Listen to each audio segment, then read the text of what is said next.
Hey, this is David Hayter. You may know me as the screenwriter of films like X-Men, X-Men 2, and Watchmen, but you probably know me best as the voice of Solid Snake from Metal Gear Solid. And you're listening to Hawaii's #1 podcast, the Kasanova Podcast. Kept you waiting, huh?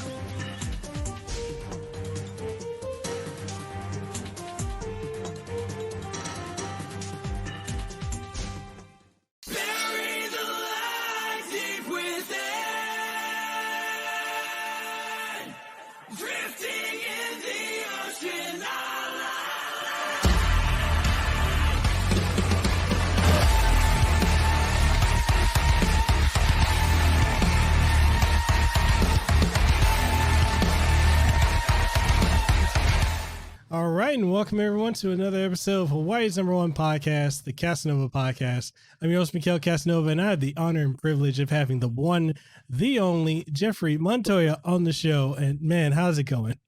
Thanks, man. Thanks. It's an honor to be on. Thank you. Thank you. And just to give a brief introduction for yourself, Jeffrey is the story writer and voice acting director for Wallachia, Reign of Dracula. If you haven't played it, please go ahead and play it. That game is absolutely phenomenal. But yeah, man, go ahead and introduce yourself and tell us about a little bit about the things you do and you work on. Well, most importantly, I compose the music and then create sound effects, and then in this particular case for this game, I got to be a big part of the creative process for the story. So I got to kind of write the main story for this. And I didn't do it alone. I had help from a lot of really talented people along the way.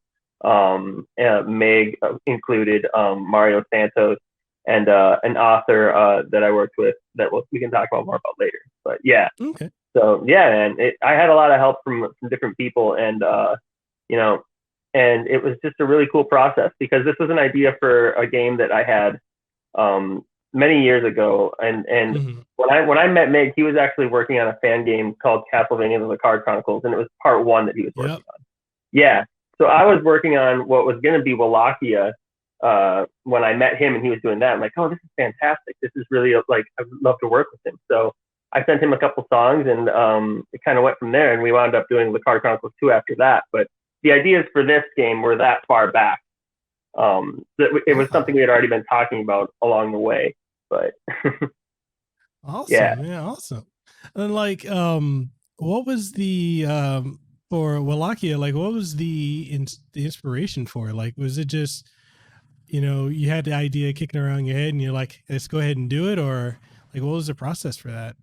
Well, the idea was that for one, it kind of started out as a Castlevania, not a Castlevania fan game like you normally think of it, but like a reboot. Like when I was first getting the ideas for a game about having it based on a historical Vlad the Impaler, I was thinking, wouldn't it be cool to do a fan game and reboot it this way? Like, what if Castlevania was built on that?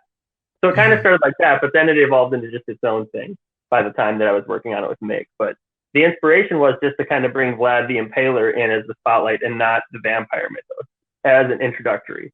Now with Wallachia, we didn't end up going the route of vampires, but when I originally had the idea, this would have been like a prequel of like a Castlevania fan game. So sort of like a reboot of like Castlevania Legends, if you can think about it like that. Like when it first came to me, it was kind of like in that sense, because I was a member on the Castlevania Dungeons forum, and I always wanted to do my own Castlevania fan game. That's why I was so drawn to Mig when he was working on the Lecarde Chronicles. I'm like, I got to get in on this. This is exactly what I want to do, but this guy's already doing it better. So, I should contribute what I can do the best with, and that's music. And that's how I kind of got, we're kind of like two different sides of the same coin. Like he does all the programming and the graphics.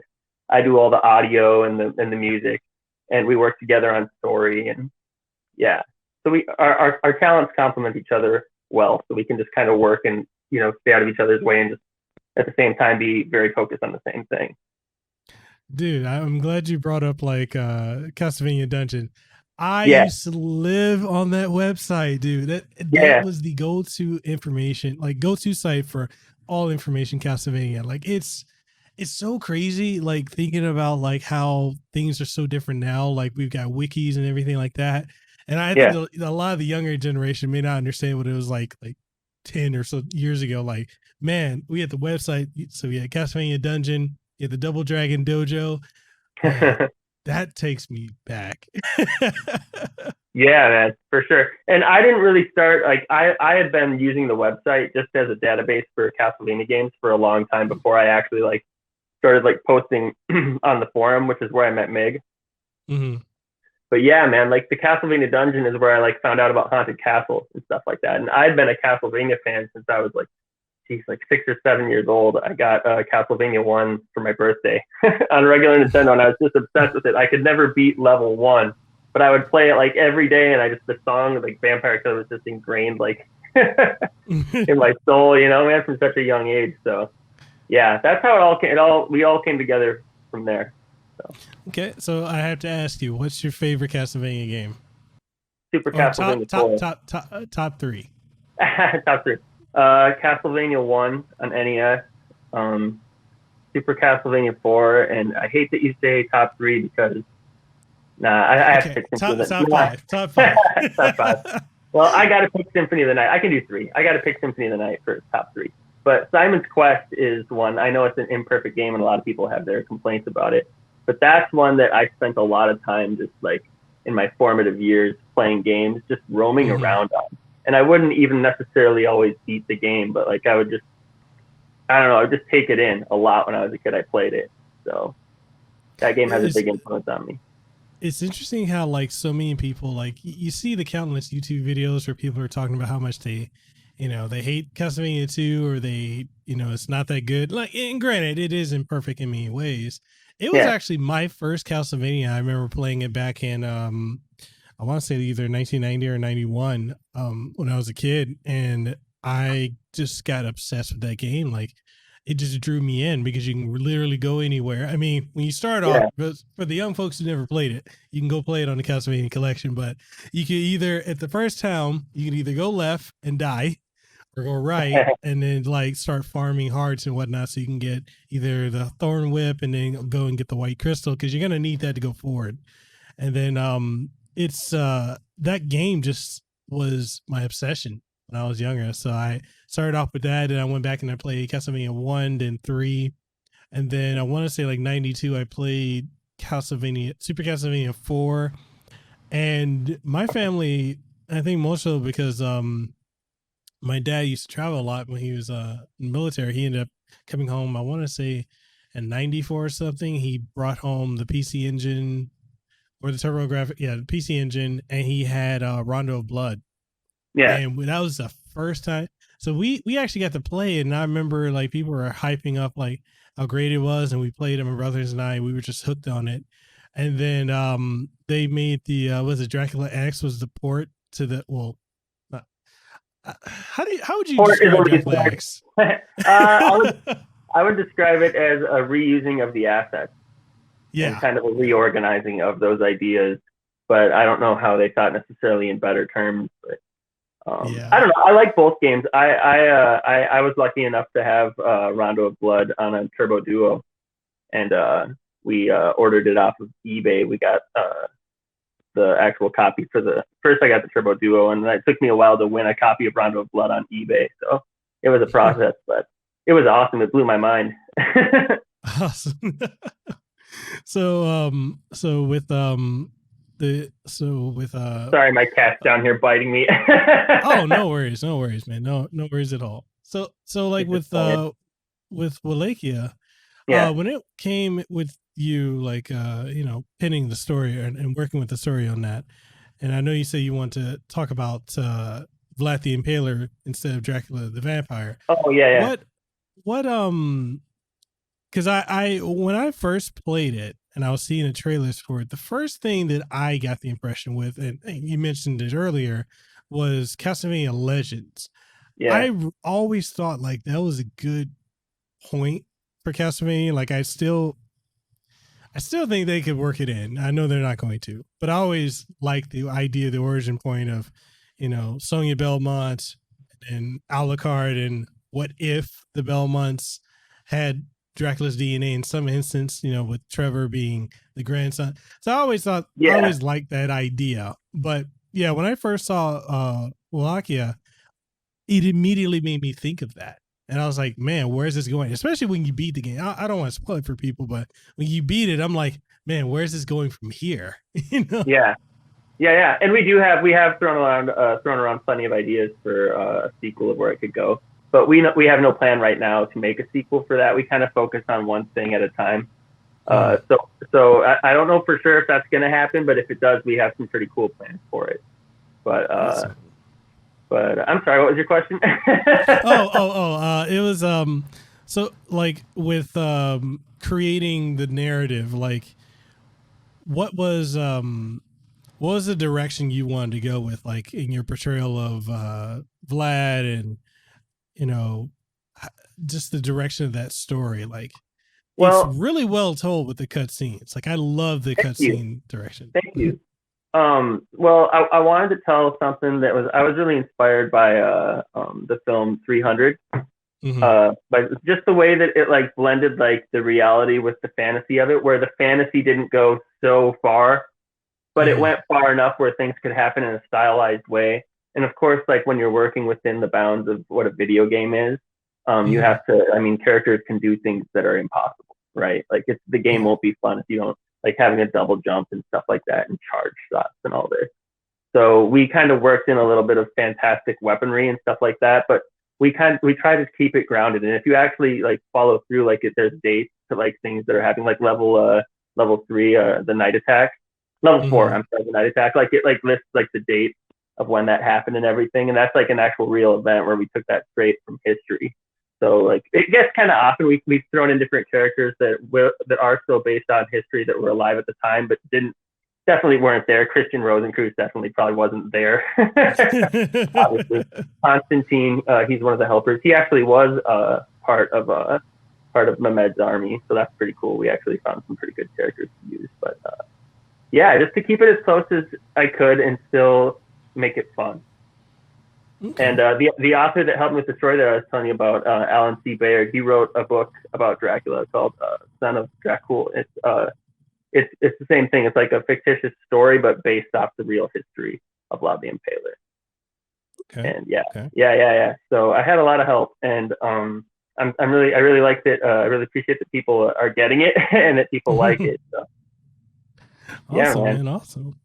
And as far as like the gameplay style, like I know I described in my reviews, I described it similar to being like a cross between like Shinobi and kind of like it's got some Strider, you know, kind of features to it as well with the, you know, the double jump and everything. But I really felt like it was very much, I know some people have described it as like Shinobi meets Contra, but I feel like Shinobi is more of the foundation. But I mean, if I'm wrong, correct me. No, you're absolutely right. It's funny because like we both, like me and Meg kind of will always kind of have things that like we want to do, right? And he wanted to make a ninja game next. And so like we decided that we were going to do a Metroidvania for our next game. So Wallachia kind of got a lot of the Ninja Gaiden and the Shinobi feel to it from Mig wanting to do that. So he kind of blended that like urge to make a game like that into this. Once we decided that this wasn't just going to be like a Castlevania clone, and originally it kind of was, like the main character had a whip, and like I said, like it was rooted in the idea of making a fan game reboot. So you know, and the original helper was Elson. She was one of the helpers. Oh, I'm sorry, my phone battery here is getting low. But no, you're good. But yeah, so like she would shoot an arrow and a bunch would drop down from the screen. She was like a kill everything on screen character originally, kind of like Radu is. Okay. Yeah, okay. And you played as Entu, which was actually his character changed into Dragomir later on, so he became a bad guy. But he was like a whip wielding type of character. Wow. So yeah, but then once we decided that, you know, that this was going to be a commercial game, we wanted to change things, and we wanted to go a different route with it. So yeah, and switching to that character with the bow naturally made it a shooter game. So we didn't really originally say like we want to make a game inspired by Contra. It just by nature became that because we chose a lead character that had a bow. So kind of funny.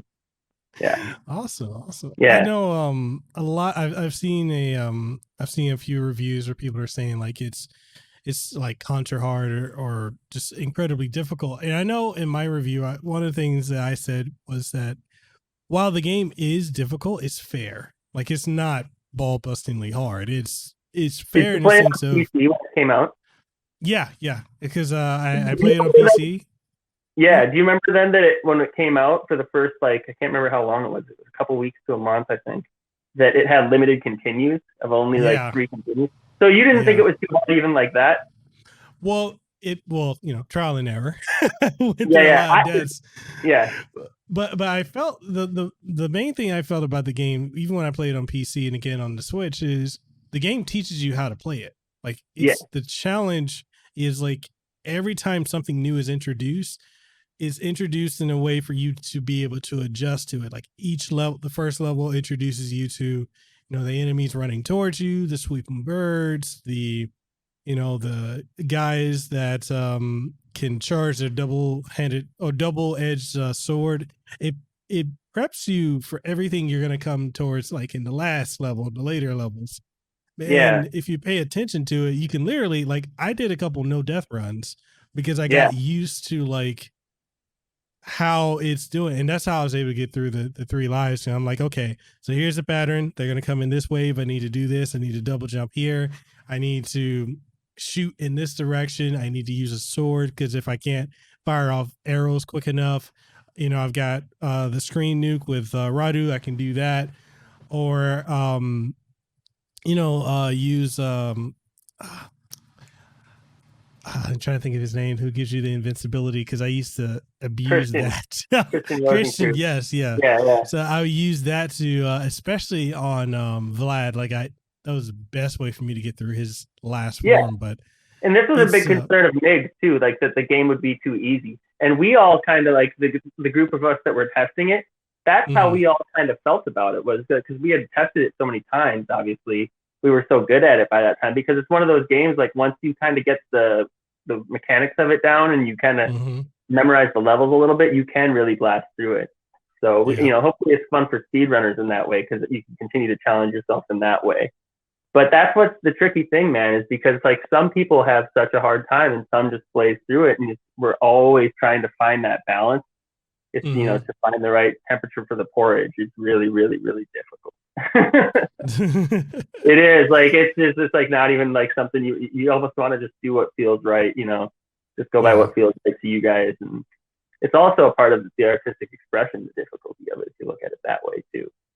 Yeah, you don't want to make something that you can breeze through, Definitely. And speaking of like the other thing I want to talk about, since you did the composition for the game as well, what was your inspirations for each OST, each soundtrack for each level? Because there's not a bad song in the game. There's not a bad track at all. Like I love it. It, like the first level gets you pumped. Each level from there, it's just like you're just going up and up and up, and it's like, it reminded me, like, I know I've seen some stuff where people say like, oh, it's like Castlevania, and I'm like, I can see that, but it's very wholly original. So thank you. The music doesn't take as much from Castlevania as I would have thought that it would have going into it, and I think a lot of that is because I kind of burnt myself out on that, doing like 130 something songs for Lecarde Chronicles 2. Yeah. So I kind of did more of my own thing for Wallachia. I took a lot of influence from producers and musicians, composers that I like Trent Reznor. There's such a big list. Even like into like, because you kind of wind up soaking up things you listen to a lot, And I remember like the new Tool album came out while I was working on the music, and I listened to so much Tool at that time. There's like some of the bass lines, remind me of Tool. I was really obsessed with like 21 Savage for a while. Like there's some like trap beats going on. Like if you listen to like the music on the the Caravan in the Forest of Impaled level, like it starts out you're jumping on the back of wagons. Like that was like a straight up trap beat for a little while. I actually had to turn down the hi-hat on it because it was too much. But yeah, man, I love a lot of alternative music. Pumpkins are one of my favorite bands, and there was a lot of classical composers that inspired me too. But you know, I kind of let my rock side show. My roots come from rock and like pop music, so I kind of did my own thing on this one. So I'm glad you like it. I know a lot of people would probably expect music more along the lines of Castlevania from this one. And the next game that we're working on is going to have a lot of more influence in that way because it takes place in the late 1700s in France. So it's going to have a lot more of like the harpsichord and a lot more like Bach inspired style music. But yeah, I kind of did my own thing on this. Awesome. Yeah. And as far as like voice acting direction, how was that? I know Kira Buckland was on it, and I've actually interviewed her previously. Great guest of mine. You did interview her, huh? Yeah. That's cool. I didn't know that. About I want to say like a year ago. Exactly a year ago. Yeah, she's awesome. And she was a carryover from. I reached out to her when we were working on Lecarde Chronicles. She did a voice of one of the characters in Dead or Alive, and we were looking for the voice for a young teenage girl, and her voice was perfect. So I found her, and I reached out to her, and we've been working with her ever since. We'll see if we get to work with her again for the next game. Hopefully, it works out. Awesome. But yeah, she was perfect for. She worked so well with us for this, so I can't thank her enough. Awesome. And then of course Robert Belgrade too. Yep. And he's another one that we were just lucky. I reached out to him when we were working on Lecarde Chronicles. I never thought in a million years that I'd hear back from him because like when we decided to do voice acting for Lecarde Chronicles 2. It's like, wow, wouldn't it be fantastic if we could get some people to return from the game? And he was the first one that came to mind. So I actually found him like through his music, and I emailed him that way, and yeah, he got back, and he's awesome, man. He's always just been there whenever we need him to do anything. He's like the coolest guy. Awesome, man. Awesome. Yeah. It's his voice, like him, for me, like he's the definitive Alucard. Definitely. And it's so interesting how like I remember when Dracula X Chronicles came out. I want to say 2007, and they did the whole recast of all the voice actors for that game. And a lot of people, I remember back then, a lot of people were like, oh yeah, this is great. Voice acting is a lot better. And it's like now people are like, no, we need the old 97. I never played that version, but I heard some clips of it and I was just like, Right? Yeah. It wasn't the same. Yeah. I kind of felt the same way about the 2.5D remake of Rondo of Blood too. It was fun, but I just prefer the original. Yeah. Robert, he's a fantastic musician, and I think he's phenomenal, dude. His music is good. Yeah, I was asking him if he might want to do some guest instrumentals, instrumentation in some of the new soundtrack. So hopefully I can get him to play something. Cool, man. Cool. Yeah, that'd be fun. Crossed. Yeah, I love to do collaborations for tracks like that. So the other thing I wanted to ask is like, how was it in a sense of like being able to, collaborate to have Miriam or the Miriam costume from Bloodstain in, Wallachia? That's kind of a long story. It stems from Iga getting we gave him a copy of Castlevania Lecarde Chronicles 2 for his birthday. Mm-hmm. Yeah. And I got to thank Zombie Mike because he actually helped get it to him. And then once he got it, Angel Corlux, he used to be the moderator on the Discord channel for Bloodstained. Mm-hmm. He helped us out a lot in like communicating with Iga early on, and we kind of just got to be like friendly with him from there.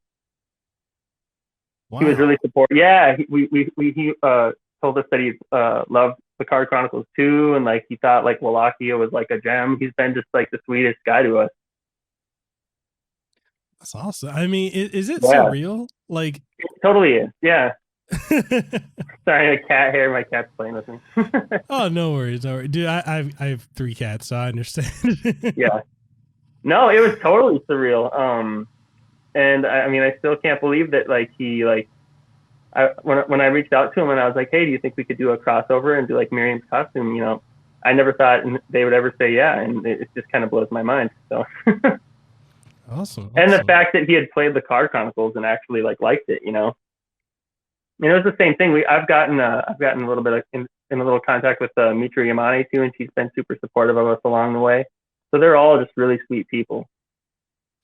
Man, that's awesome. Yeah. What do you think of both the Curse of the Moon and the Ritual of the Night games? I think they're fantastic, personally. Yeah. I'm over here like, Konami, come on now. Yeah, I think we all are at this point. Yeah, man, I love them. I'm still working on Curse of the Moon 2. Mm-hmm. But yeah, Ritual of the Night is one of the only games that I actually had time to play the whole way through in a long time. Because, you know, we spend so much of our time working on games, like we barely ever have time to actually play games. And obviously that's when I had to play. Yeah, it was great. I loved it. So speaking of Lecarde Chronicles 2, like how I guess from start to finish or from your involvement start to finish, like how long was that? Like how many months and years were you guys working on that? It was like 2.5 years, I want to say. Okay. Yeah. And it's crazy because it took about as long to do Wallachia, but it's because so much more like testing had to go into it. And like, you know, it was our first commercial game. So we had to learn so much about like, you know, working with the publisher, and like there was a lot that went into it. So I'm really, really grateful that like Meg made the decision to do a smaller game for our first commercial release, because I feel like if we would have tried to do something for our first game that was on that type of scale, it would have been overwhelming. So that's what we're going to try to do now. We'll see how it goes. But yeah. Okay.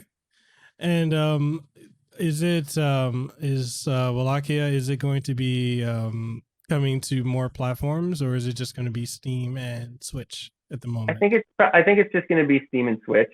It was getting tossed around about PS4, but I mean, obviously I don't really see if there's a point in that now. So yeah, I think it'll likely just be Steam and Switch. And hopefully we'll be able to do that for our next game again, because we feel really lucky to get on consoles. So in general, yeah. How has the fan reaction been to Wallachia so far? I think it's been really fair. Not everybody loves it, and there's a lot of reasons why I could see somebody wouldn't if they, you know, bought, you know, here we are, the guys that are known for doing a Castlevania fan game, selling a game with Dracula in the title, and it's a shooter like Contra and Shinobi, you know, in gameplay. So I can totally see why, and it's really difficult. In a lot of Metroidvanias, you know, they're a lot more forgiving. You can save, you know, everything is really incremental. It's all about building up your character. So I can totally see why this game would be not what people are expecting. And I guess maybe if I would have foreseen that earlier on, maybe we would have made some changes, but that is the way that it is. You know, we decided to go with a shooting game about Dracula.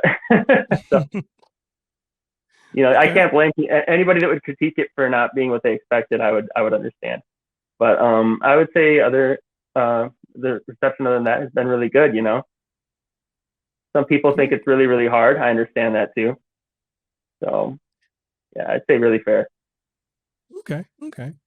I was actually happy. One of my friends, Mike Levy, is in the game too. That's one of the voice actors. So I was like, man, that's awesome. He's a great podcaster. Yeah, he's a good guy. I hope that we can get him back in the next one. Definitely. So I definitely don't want to keep you too long. I know it's late where you are, and yeah, man, is there anything you want to leave the audience with before we go, or? I just want to thank everybody that has supported us over the years and that picked up the game, and to let you guys know we're working really, really hard on the next one. I think it's going to make a lot of people happy. I think it's going to be what a lot of people were hoping for. So we're going to work hard. We're going to put our heads down. We'll give little updates here and there. We don't like to, you know, show too much of the games before they come out, but, you know, we'll share a little bit here and there. And over the next couple of years, hopefully we'll have something exciting to show you guys. Okay. All right. And with that being said, I'll leave links to Wallachia, the website, the social media outlets.